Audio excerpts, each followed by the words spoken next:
Magluluto tayo ng miswa na may patula. Una, gisahin muna natin ito sa bawang sibuyas. Ganun din ang ating sardines. Yung ating nga pala sardines ay maanghang. Gusto ko maanghang mga ka-sweet dudes ko para manuot at maramdaman kong haplos ng init ng maanghang na sardines sa aking lalamunan. Ayan. At yun nga, linagyan natin ng sardinas. Masarap ito mga ka-sweet dudes ko, lalo na ang sabaw nito na miswa.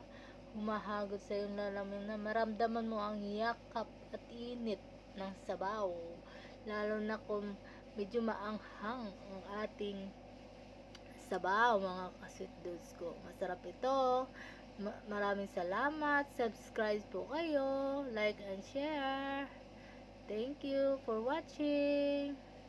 Bless. Wow, sarap. So yummy. Sarap. The best talaga ang sabaw nito. Sarap nito.